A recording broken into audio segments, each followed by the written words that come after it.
जय श्री महाकाल दोस्तों। अपन class 10th में Madhya Pradesh board class 10th में जो है 4.2 का तीसरा सवाल देख चुके थे। इससे आगे देखते हैं। अभी तक आपने अगर वीडियो लाइक शेयर सब्सक्राइब नहीं किया तो वीडियो को लाइक शेयर करें और सब्सक्राइब करें, बेल आइकन को न भूलें ताकि आपको जो नए नए लेटेस्ट वीडियो प्राप्त होते रहे। इसलिए आपको जो है बेल आइकन को जरूर दबाना है। चलो देखते देखे आपके देखो तीसरा सवाल देख लिया था अपन ने 4.2 का, ठीक है। इसके बाद में चौथा आपके वेरी आईएमपी परीक्षा की दृष्टि से बहुत ही महत्वपूर्ण प्रश्न है। इसको आपको जो है अच्छे से याद करना है, इसका आपको ध्यान रखना है।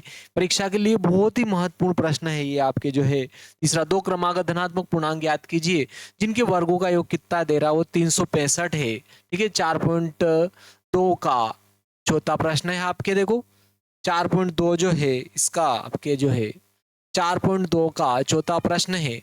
क्या कह रहा है कि दो क्रमागत धनात्मक पूर्णांक याद कीजिए जिनका वर्गों का योग क्या कह रहा है, वो 365 है, ऐसा कह रहा है। देखो आपके प्रश्न, ठीक है। दो क्रमागत धनात्मक पूर्णांक याद कीजिए। क्रमागत धनात्मक पूर्णांक कह रहा है, देखो ये पूर्णांक है आपके 0 1 2 3 4 5 6, ठीक है। इधर -1 -2 -3 -4। लेकिन उसने क्या कहा अपने को, क्रमागत धनात्मक पूर्णांक की बात कह रहा है। धनात्मक पूर्णांक तो अपने को ऋणात्मक नहीं लेना है, धनात्मक पूर्णांक लेना है, ठीक है। लेकिन देखो क्रमागत धनात्मक पूर्णांक कह तो रहा है, लेकिन क्रमागत धनात्मक पूर्णांक में अगर देखते हैं तो पहला 1 है तो दूसरा क्या हो जाता है, 2 हो जाता है। पहला दूसरे से 1 ज्यादा होता है। यहाँ भी देखो पहला 2 है तो दूसरा 3 हो जाएगा, पहला 3 है तो दूसरा 4 हो जाएगा, पहला 4 है तो दूसरा 5 हो जाएगा। यानी कि अगर अपने पास पहला आ जाए तो उसमें अगर अपन क्या करें, 1 जोड़ देंगे तो दूसरा आ जाएगा। लेकिन अपने पास पहला भी नहीं है तो अपन मान लेते हैं, माना है कि क्रमागत धनात्मक पूर्णांक अगर पहला 1 से तो दूसरा इससे 1 ज्यादा हो जाएगा, यानी कि x + 1 होगा। तो अपन ने मान लिया, माना कि क्रमागत धनात्मक पूर्णांक, माना कि क्रमागत क्रमागत धनात्मक पूर्णांक क्रमशः x तथा x + 1 है, ये अपन ने मान लिया। क्योंकि पहले से दूसरा क्या होगा आपके 1 ज्यादा हो जाएगा, ठीक है। पहले से दूसरा क्या हो जाता है आपके 1 ज्यादा होगा। अगर पहला 12 है तो दूसरा क्या हो जाएगा आपके 13 हो जाएगा। पहले से दूसरा 1 ज्यादा होता है तो पहला, लेकिन अपने पास पहला भी नहीं था, क्योंकि पहला आ जाए तो अपन दोनों आपके क्या आ जाएगा, पूर्णांक क्या आ जाता है, आंसर ही प्राप्त हो जाता है। क्योंकि पहले में 1 जोड़ देते दूसरा आ जाता है, अपने को प्राप्त हो जाता है। तो इसलिए पहला भी अपने को मानना पड़ेगा, उसमें 1 जोड़ेंगे तो ये जरूर दूसरा आ जाएगा।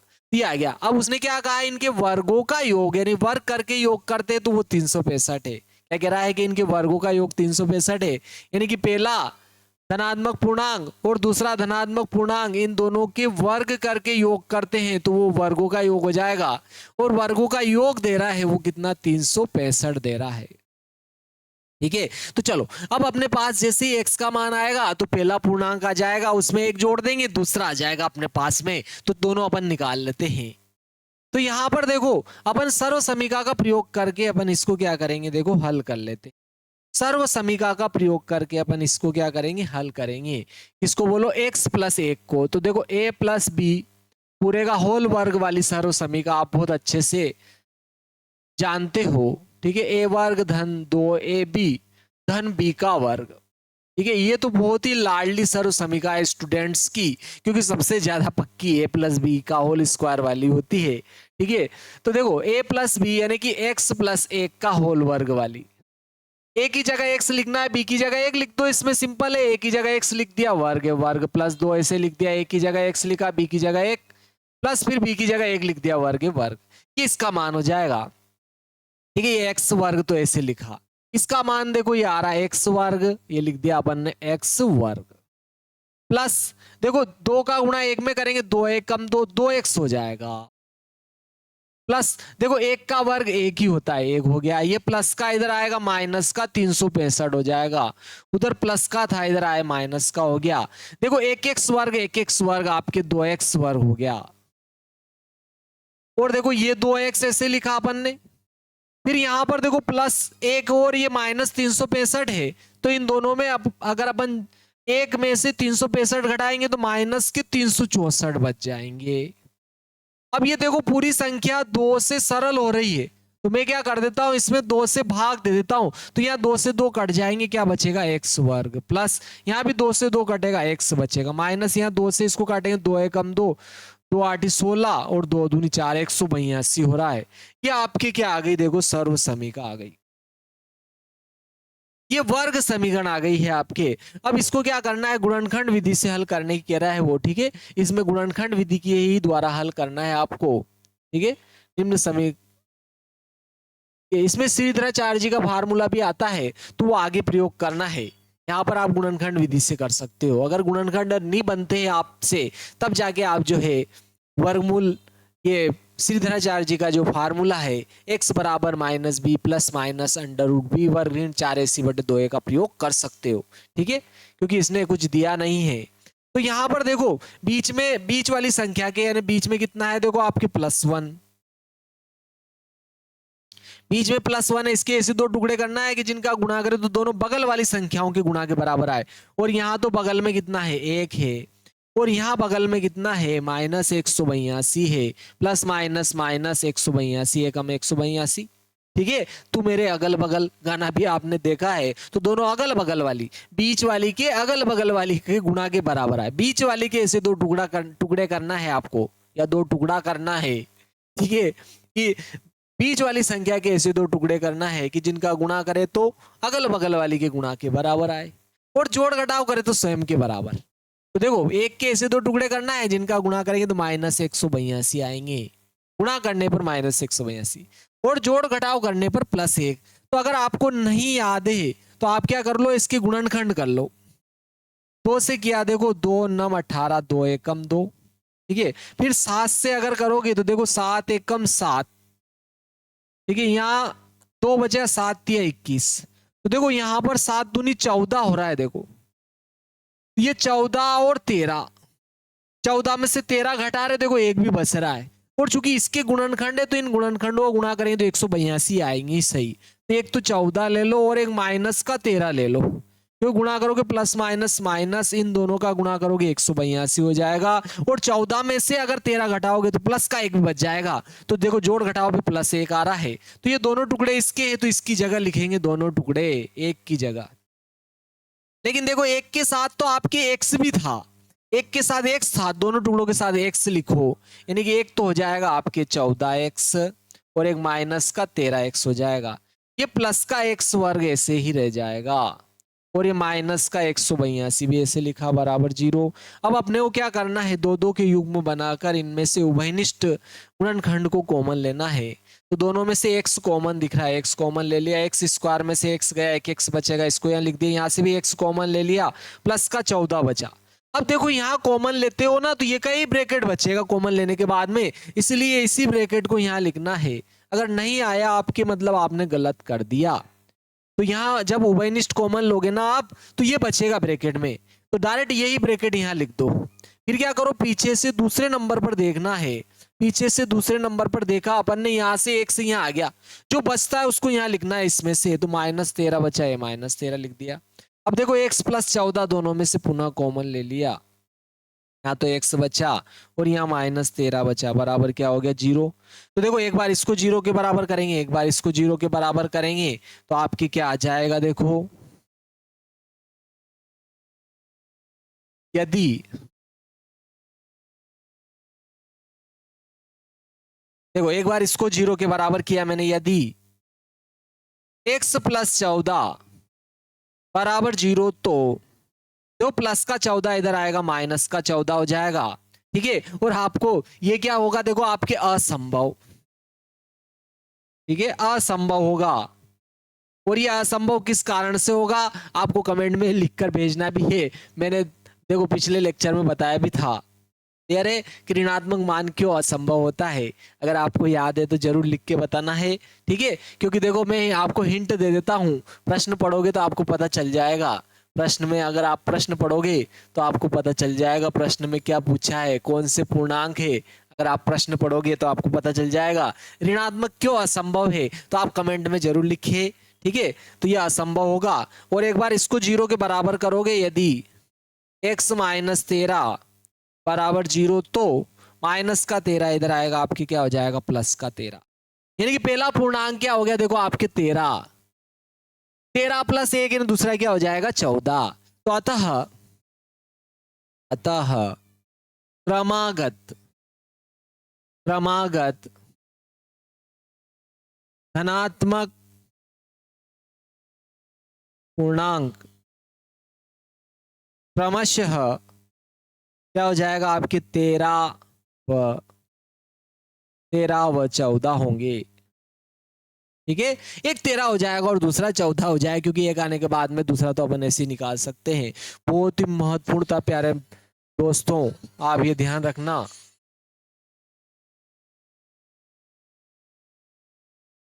बहुत ही महत्वपूर्ण है वार्षिक परीक्षा की दृष्टि से, आपके लिए जो है 2026 की वार्षिक परीक्षा की दृष्टि से। ठीक है, बहुत ही महत्वपूर्ण प्रश्न रहने वाला है ये। देखो नेक्स्ट आ जाता है, ये भी बहुत ही महत्वपूर्ण है। देखो बहुत सी बार परीक्षा में पूछा गया आपके। ठीक है, ये वाला जो है कोरोना काल में इसको जो है बहुत दिया था, इससे पहले जो है, और इससे पहले बहुत कोरोना काल से पहले जो है बहुत सी बार पूछा गया परीक्षा में ये। तो बहुत ही सिंपल सा प्रश्न है। देखो पांचवा प्रश्न देखते हैं अपन इसको। पांचवा प्रश्न बहुत ही प्यारा सा प्रश्न है। क्या है, देखो एक समकोण त्रिभुज की ऊंचाई उसके आधार से 7 सेंटीमीटर कम है, ऐसा कह रहा है। क्या कहा उसने कि एक समकोण त्रिभुज की जो ऊंचाई है उसके आधार से 7 सेंटीमीटर कम है। उसका जो आधार है उससे जो है 7 सेंटीमीटर कम है ऊंचाई, और कर्ण की लंबाई जो है 13 सेंटीमीटर का हो तो अन्य भुजाएं ज्ञात कीजिए। ऐसा प्रश्न है आपके। ठीक है, अन्य भुजाएं अपने को ज्ञात करनी है। ठीक है, क्या कह रहा हो, यदि कर्ण 13 सेंटीमीटर का हो तो अन्य 2 भुजाएं ज्ञात कीजिए, ऐसा कह रहा हो। ठीक है, एक समकोण त्रिभुज की ऊंचाई, समकोण त्रिभुज की जो ऊंचाई है इसके आधार से 7 कम है, ऐसा कह रहा है। तो देखो अपने को आधार की तरफ से लेना पड़ेगा। देखो अपन अगर समकोण त्रिभुज बना लेते हैं अपने, देखो अपन ने ये समकोण त्रिभुज बनाया, ये अपन ने समकोण त्रिभुज बना दिया ABC, ये इसका क्या हो गया आधार हो गया, और ये वाली क्या होगी इसकी ऊंचाई, ये इसकी क्या होगी ऊंचाई, और ये हो गया इसका कर्ण, कर्ण हो गया। और कर्ण का मान इसने 13 सेंटीमीटर दे रखा है, कर्ण तो 13 दे रखा है, अन्य 2 भुजाएं पूछी है, लेकिन उसने क्या कहा कि ऊंचाई जो है आधार से 7 सेंटीमीटर कम है, ऐसा उसने कहा है। देखो आपके एक समकोण त्रिभुज की ऊंचाई उसके आधार से 7 सेंटीमीटर कम है, मतलब आधार जो भी होगा उससे 7 सेंटीमीटर कम क्या हो जाएगी, ऊंचाई हो जाएगी। तो अपन अगर आधार x मान लेते हैं तो ऊंचाई कम हो जाएगी 7, यानी कि x माइनस 7 सेंटीमीटर हो जाएगी। तो अपन मान लेते हैं, माना कि समकोण त्रिभुज का आधार x तथा ऊंचाई जो है x माइनस 7 है। ठीक है, अपन ने मान लिया। ये आपके 4.2 जो प्रश्नावली है, ठीक है 4.2 का ये जो है आपके पांचवा प्रश्न वेरी आईएमपी है परीक्षा की दृष्टि से। ठीक है, तो अपन ने मान लिया, माना कि अपन ने मान लिया, माना कि समकोण समकोण त्रिभुज का आधार आधार x सेंटीमीटर तथा ऊंचाई इससे 7 कम है, यानी कि x माइनस 7 सेंटीमीटर है। ये अपन ने दोनों भुजाएं क्या कर ली है, मान ली है। ये अपन ने क्या कर ली, दोनों भुजाएं मान ली। ठीक है, आधार को तो अपन ने x मान लिया, वो क्या कह रहा है ऊंचाई जो है आधार से 7 सेंटीमीटर कम है, तो x माइनस 7 हो जाएगा। कर्ण इसने दिया 13, लेकिन देखो समकोण त्रिभुज में पाइथागोरस प्रमेय लगाया जा सकता है, तो ठीक है, तो पाइथागोरस प्रमेय से, ठीक है पाइथागोरस प्रमेय से डायरेक्ट लिख देते हैं अपन, पाइथागोरस प्रमेय से। भाई पाइथागोरस प्रमेय क्या होता है, किसी भी समकोण त्रिभुज में कर्ण का वर्ग शेष 2 भुजाओं के वर्गों के योग के बराबर होता है। किसी भी समकोण त्रिभुज में कर्ण का वर्ग शेष 2 भुजाओं के वर्गों के योग के बराबर होता है। तो कर्ण का वर्ग यानी कि 13 का वर्ग, शेष 2 भुजाएं कौन सी है, देखो एक आधार है और एक ऊंचाई है, और आधार का मान तो x है और ऊंचाई का मान x माइनस 7 है। तो देखो ये कर्ण का वर्ग शेष 2 भुजाओं के वर्ग के योग के बराबर हो गया। कर्ण का जो वर्ग है शेष 2 भुजाओं के वर्गों के योग के बराबर हो जाएगा। क्लियर है। तो देखो इसको अपन जो है सर्व समीका के माध्यम से हल कर लेते हैं। इसको a माइनस बी वाली सर्व समीका, जो लाडली सर्व समीका है, ये उसी की ऋणात्मक है। क्लियर है, a square minus 2ab plus B square वाली सर्व समीकरण से इसको क्या कर लेते हैं, हल कर लेते हैं। देखो ए की जगह x आएगा, बी की जगह 7 लिख दो इसमें, बस ये x वर्ग ऐसे लिख दिया। ए की जगह x लिख दिया मैंने, वर्ग था वर्ग -2, ए की जगह x, बी की जगह क्या आ जाएगा आपके 7, प्लस फिर बी की जगह क्या आ जाएगा 7, 7 का वर्ग हो जाएगा। और ये देखो प्लस का 13 का वर्ग इधर आएगा तो माइनस का 13 का वर्ग, और माइनस का 13 का वर्ग 169 हो जाएगा, ये 0 हो जाएगा। एक एक्स वर्ग और एक एक्स वर्ग जोड़ेंगे तो 2x वर्ग हो जाएंगे। एक एक्स वर्ग में एक एक्स वर्ग जुड़ा तो 2x वर्ग हो गया, माइनस देखो 2 7 14x हो गया। और देखो ये प्लस का 7 का वर्ग 49 हो गया प्लस का, और ये माइनस का 169 है। अगर अपन घटाएंगे तो माइनस की बड़ी है, माइनस बचेंगे, 9 में से 9 गया 0, इधर 16 में से 4 घटेंगे तो 12, 120 बच जाएंगे बराबर 0। तो देखो ये सब अगर 2 से मैं इसको डिवाइड करता हूं तो ये क्या हो जाएगी आपके सरल समीकरण बन जाएगी। तो अपन ने 2 से प्रत्येक पद में क्या कर दिया, भाग दे दिया। यहाँ 2 से 2 क्या हो जाएगा, कट जाएगा, x वर्ग बच जाएगा आपके। यहाँ 2 से काटेंगे, 2 7 14, x हो जाए, 2 छंग 12, 60 हो जाएगा बराबर 0 हो जाएगा। 2 छंग 12 0 हो जाएगी, ये आपके सर्व समीकरण बनेगी। क्लियर है। अब यहां पर क्या करना है अपने को, देखो बीच वाली संख्या के यानी कि -7 के ऐसे 2 टुकड़े करना है। बीच वाली संख्या के यानी -7 के ऐसे 2 टुकड़े करना है, जिनका गुणा करे तो अगल बगल वाली के गुणा के बराबर आए, यानी कि 1 और -60 के गुणा के बराबर आए, प्लस माइनस माइनस 60 एकम 60 के बराबर आए। -7 के बीच वाली संख्या के -7 के ऐसे 2 टुकड़े करना है जिनका गुणा करे तो -60 आए, और जोड़ घटाव करें उन संख्याओं का तो कितना है -7। आपको ऐसी 2 संख्याएं ढूंढनी है कि जिनका गुणा करे तो कितना आए, -7 आए। तो देखो अगर आपको नहीं याद है तो आप इनके गुणनखंड करके भी निकाल सकते हो। 2 से किया 2 तिया 6, 2 से किया 2 एकम 2, 2 5 10। ठीक है। अब यहां पर देखो 3 से करोगे, 3 5 15 हो रहा है, 3 5 क्या हो गया 15। तो देखो 3 तिया 9, यहाँ ये हो रहा है 5 20 7। यहाँ ये आया आपके, देखो बहुत ही सिंपल सा सवाल है, बहुत ही सिंपल है। देखो आपके यहाँ पर देखो ये आपके 4 थी कितने हो गए, देखो 12 हो गए आपके। ये कितने हो गए, देखो 4 थी 12 हो गए। यहाँ पर कितने हो गए, 4 थी 12 और ये 5। देखो 12 में से 5 घटेंगे तो आपके 7 भी बच जाएंगे। तो अपन माइनस का 12 ले लेते हैं और प्लस का 5। देखो माइनस प्लस माइनस 12 5 60 भी हो रहे हैं, और -12 5 में से प्लस 5 में से -12 घटेंगे तो माइनस के 7 भी बच जाएंगे। दोनों टुकड़े -7 के हैं तो -7 के साथ लिखेंगे, -7 की जगह लिखेंगे, -7 के साथ x था, दोनों टुकड़ों के साथ x लिख दो, यानी कि -12x और प्लस 5x हो जाएगा। ये -60 बराबर 0 ऐसे लिखा, और ये x वर्ग भी ऐसे लिख दिया। अब दो दो के युग्म बनाकर अपन क्या करेंगे, कॉमन लेंगे। तो यहाँ भी देखो x से, यहाँ भी x से x कॉमन ले लिया, x वर्ग में से एक x गया, एक x बचे, यहाँ से भी x गया -12, ये का ही ब्रैकेट x -12 यहाँ लिख दिया। पीछे से दूसरे नंबर पर देखा, यहाँ से x यहाँ आ गया, +5 बचा यहाँ लिख दिया। अब दोनों में से x -12 पुनः कॉमन ले लिया, x +5 बचा, x +5 लिख दिया बराबर 0। एक बार इसको 0 के बराबर करेंगे, एक बार इसको, तो आपकी क्या आ जाएगा, दोनों जो है, यदि x -12, पहले इसको क्योंकि ये असंभव होता है आपके प्लस वाला, तो x +5 को 0 के बराबर कर देते हैं, तो प्लस का 5 इधर आएगा आपके, माइनस का 5 हो जाएगा। ये तो क्या रहेगा आपके, असंभव। ठीक है। इस असंभव का कारण भी आपको कमेंट में लिखना है। ठीक है, फिर मैं आपको जो है नेक्स्ट वीडियो में बताऊंगा। चलो मैं बता ही देता हूं आपको, ये क्या माइनस, क्योंकि देखो ऋणात्मक मान 0 से भी छोटा होता है, और जब 0 से छोटा होगा तो आप समकोण त्रिभुज कैसे बनाओगे उसका, इसलिए ये क्या रहेगा, इसमें असंभव रहेगा। एक बार इसको 0 के बराबर करते हो, यदि x -12 बराबर 0, तो माइनस का 12 इधर आएगा, प्लस का 12 हो जाएगा। यानी कि आपके देखो ये तो आधार आ गया 12, और देखो x 12 में से 7 घटेगी 5, तो ऊंचाई क्या हो जाएगी आपकी 5। तो अतः अतः शेष दो भुजाएं, दो भुजाएं, एक तो कौन सी बोलो, आधार, आधार तो क्या आ गया आपकी 12 सेंटीमीटर, तथा ऊंचाई, ठीक है, देखो x -7 था, यानी कि आपके 12 - 7 बराबर 5 सेंटीमीटर होगी, 5 सेंटीमीटर, ठीक है। 5 और 12 या 12 और 5 हो जाएगा। बहुत ही सिंपल सा प्यारा सा प्रश्न है ये।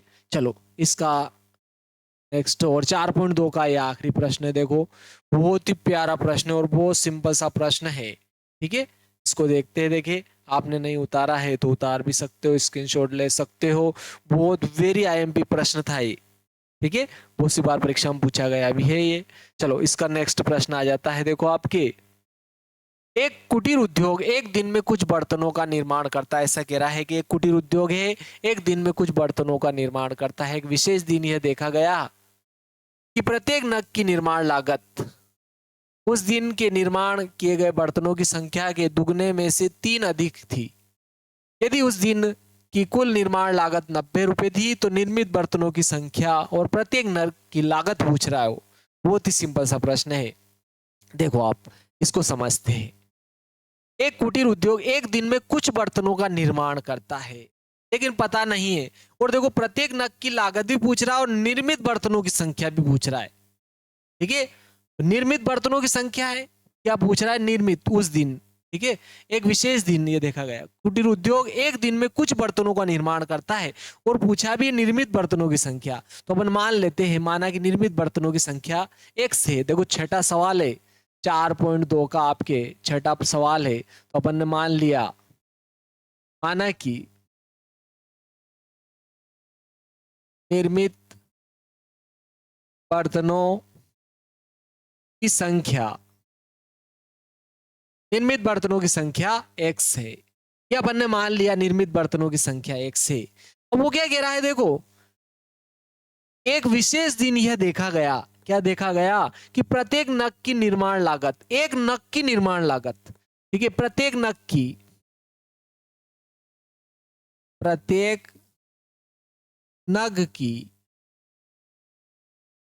निर्माण लागत, यानी कि बनाने का खर्चा कितना आ रहा है वो ये कह रहा है। प्रत्येक नग की निर्माण लागत उस दिन के निर्माण किए गए बर्तनों की संख्या। भाई निर्माण किए गए बर्तनों की संख्या तो एक से, तो ये निर्माण किए गए बर्तनों की संख्या, निर्माण किए गए बर्तनों की संख्या के दुगने से 3 अधिक है। इसके दुगने से 3 अधिक है। प्रत्येक नग की निर्माण लागत कितनी आ रही है? जो बर्तन बना रहा है एक दिन में उसके 2 गुने से 3 अधिक है। तो वो क्या कह रहा है कि यदि उस दिन की कुल निर्माण लागत 90 रुपए है, भाई कुल निर्माण लागत उस दिन की जो है, कुल निर्माण लागत कितनी? 90 रुपए है। भाई कुल निर्माण लागत 90 रुपए है, कुल निर्माण लागत 90 रुपए है। लेकिन देखो एक बर्तन की निर्माण लागत तो ये है और ये टोटल बर्तन इतने बना रहा है, तो भाई एक बर्तन का मूल्य इतना है तो इतने का कितना होगा, गुणा कर दो बस, ठीक है। ये एक बर्तन का मूल्य है। इसमें मैं अगर x का गुणा करूंगा, देखो एक बर्तन का मूल्य याद हो जाए तो 2 बर्तन के लिए 2 का गुणा कर दो, 3 बर्तन के लिए 3 का गुणा कर देंगे। x बर्तनों का मूल्य चाहिएगा अपने को, तो x का अपन ने गुणा कर दिया, तो ये x बर्तनों का मूल्य हो गया। और x बर्तनों का मूल्य तो उस दिन क्या कह रहा है, वो 90 रुपए था, तो अपन ने 90 के बराबर हो जाएगा ये। अब देखो x का गुणा अपन इसमें करेंगे 2 में, 2x में x का गुणा होगा तो 2x वर्ग हो जाएगा, प्लस x का गुणा 3 में होगा तो 3x हो जाएगा, प्लस का 90 इधर आएगा, माइनस का 90 बराबर क्या हो जाएगा आपके 0 हो जाएगा। तो ये आपके क्या आ गया? देखो सर्व समीकरण, वर्ग समीकरण आ गई। द्विघात समीकरण तो आपको प्राप्त हो गई। अब चलो अपन क्या करते हैं, निर्मित बर्तनों की संख्या और प्रत्येक नग की निर्माण लागत पूछ रहा हो, प्रत्येक नग की निर्माण लागत भी पूछ रहा है। देखो x की जगह x का मान रखेंगे, 2 का गुणा करेंगे, 3 जोड़ देंगे तो प्रत्येक नग की निर्माण लागत भी आ जाएगी, बर्तनों की संख्या भी आ जाएगी। तो यहां देखो +3 है आपके, कितना है देखो +3 है, बीच में कितने हैं? +3 है। +3 के ऐसे 2 टुकड़े करना है जिनका गुणा करे तो इन दोनों गुणा के बराबर आए, कि 2 और -90 के गुणा के बराबर आए, प्लस माइनस माइनस 90 दूना 180 हो रहा है। +3 के ऐसे 2 टुकड़े करना है, +3 के ऐसे 2 टुकड़े करना है जिनका गुणा करे तो माइनस के 180 आए और जोड़ घटाव करे तो +3 आए। ऐसे 2 टुकड़े करना है किसके? +3 के। तो देखो अपने को ऐसे आपको क्या करना है, दो टुकड़े ढूंढना है कि जिनका जोड़ घटाव करे तो कितना है +3 और गुणा करने पर कितना है 180। अगर आपको नहीं आते हैं तो आप क्या कर लो, गुणनखंड कर लो। इसके गुणनखंड का गुणा करने पर तो स्वयं संख्या के बराबर होता ही सही। 2 9 18, 2 चौक 8 हो रहा है देखो, और 2 5 10, फिर 3 से कर दिया अपन ने, 3 एकम 3, 3 5 15। तो देखो यहाँ पर आ रहा है 2 दूनी 4, 4 3 12 और 15, देखो बिल्कुल सही आ जाएगा 12 और 15। क्योंकि देखो दोनों का ही माइनस, दोनों का गुणा करने पर आपके माइनस के 180 चाहिए, तो इसको माइनस का कर लो, माइनस प्लस माइनस हो जाएगा। इसका गुणा करने पर ये तो आएगा ही, क्योंकि इसी के तो गुणनखंड है ये, तो इनका गुणा करने पर तो ये संख्या बनती है।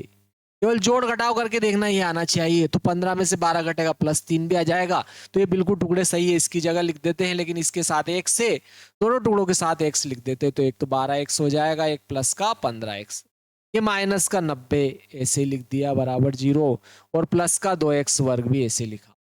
वेरी आई एम प्योर, बहुत ही सिंपल सा प्यारा सा सवाल है आपके।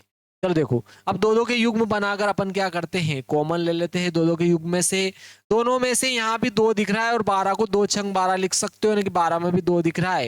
यहाँ x वर्ग है, जबकि यहाँ x है, तो x भी कॉमन ले लिया, यानी कि 2x कॉमन ले लिया। 2 कॉमन गया, x वर्ग में से 1x गया, 1x बचा, यहाँ लिख दिया। माइनस कॉमन नहीं लिया अपन ने, तो यहाँ लिख देंगे। देखो 12 में से 2 कॉमन गया, तो क्या बचेगा 6, और x कॉमन ले लिया, यानी कि x माइनस 6। अब इसी ब्रैकेट को x माइनस 6 को यहाँ लिखना है बराबर 0। पीछे से दूसरे नंबर पर देखा यार, यहाँ से x यहाँ आ गया, प्लस 15 बचा, तो प्लस 15 यहाँ लिख देते हैं। अब पुनः यही कॉमन आएगा, क्योंकि अपन इसी को यहाँ लिखते हैं। x माइनस 6 कॉमन ले लिए, यहाँ 2x प्लस क्या बचा 15 बराबर 0। एक बार इसको 0 के बराबर करता हूं, यदि 2x प्लस 15 बराबर 0, तो देखो प्लस का 15 इधर आएंगे ना आपके, तो क्या हो जाएंगे माइनस के 15, इधर 2x बचेंगे, 2 इधर जाएंगे बटे में। तो देखो यहां भी ऋणात्मक मान आ रहा है, तो ऋणात्मक मान क्या रहेगा, असंभव। ठीक है, और देखो बहुत ही प्यारी बात मैं ये बताता हूं कि इन इबारत वाले सवालों में सब ऋणात्मक मान असंभव रहेंगे, तो आप असंभव लिख देना ऋणात्मक मान को डायरेक्ट ही। आपको कुछ पता चले नहीं चले कोई फर्क नहीं पड़ता है। तो x माइनस 6 को भी 0 के बराबर करता हूं, तो प्लस का 6 माइनस का 6 इधर आएगा प्लस का 6, यानी कि देखो बर्तनों की संख्या तो कितनी होगी 6, 6 दूनी 12 और 3 15 हो जाएगा। उस दिन निर्माण लागत जो है 15 रुपए आ जाएगा। तो अतः निर्मित बर्तनों की संख्या x बराबर 6 तथा प्रत्येक नग की